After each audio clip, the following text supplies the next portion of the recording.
لە ستانی ساوت کارۆلاینا کۆماریەکان زیاتر جەخت لە ڕۆڵی ئەمریکا دەکەنەوە لە جیهاندا و ڕاستەوخۆ بەڕێوەبەرایەتیەکەی سەرۆک ئۆباما گونابار دەکەن بەوەی نەیتوانیوە لە سیاسەتی دەرەوەییدا لە ئاستی پێویستدا بێت.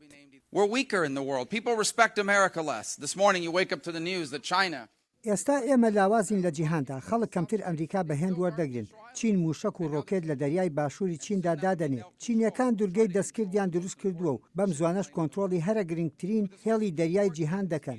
یانیش هەوڵی کۆنتترۆلکردنی دەدەن.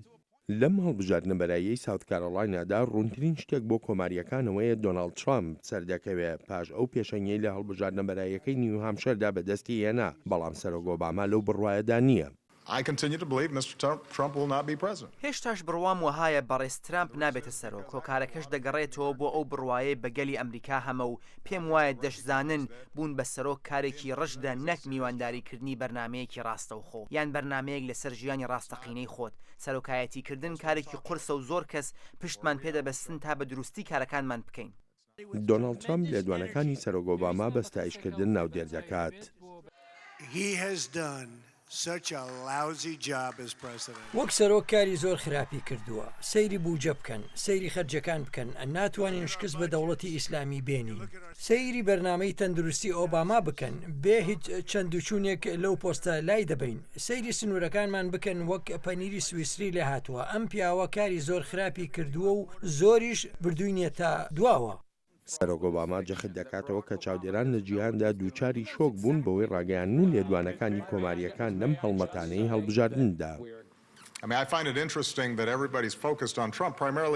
ئەوەی مەبەستمە ئەوەیە هەموو سنگیان خستوتە سەر دۆناڵد ترامپ بەهۆی ئەو قساین دەیکات چونکە بە شێوەیەکی تری جیاواز دەیانڵێ لە دەمێکدا کاندیدەکانی تریش هەر هەمان شت دەڵێن وەک ئەو هەستەی دژی موسڵمانان هەیەتی هاوشێوەی کۆماریەکانی ترە. دۆسەی کۆچبەرانی یەکێکە لەو دۆسە گرنگانەی کاردانەوەی ڤاتیکانی بەدوای خۆی داهێنا. لە کۆنفرانسە ڕۆژنامەوانیەکەیدا هاوکاتی کۆتایی هێنان بە سەردانەکەی بۆ وڵاتی مەکسیک سەبارەت بەو دیوارەی دۆناڵد ترامپ دەخوازێ بۆ ڕێگەگرتن لە کۆچبەرانی مەکسیکی دروستی بکە پرسیار لە پاپا فرانسیس کرا. پرسیارەکەی تۆ لەوەدایە من چی دەڵێم؟ ئایا دەنجی بدرێت یان نا؟ خۆم تێکەڵ بەو شتانە ناکەم. تەنها ئەوەندە نەبێت دەڵێم ئەو پیاوە کریستیان نییە وەک خۆی دەڵێت.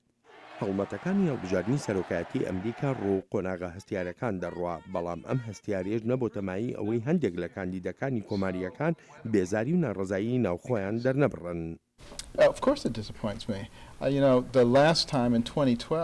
بێگومان هیوا بڕاوم دەکات. دەزانیت جاری پێشوو لە ساڵی 2012دا کۆماریەکان هەر خەریکی شەڕی یەکدی بوون. خەریکی ئەو بوون یەکتری بە زەویدا بدەن و لەوانەشە تەنها هۆکارێک بوو بێت ئۆباما هەڵبژاردننی بردەوە.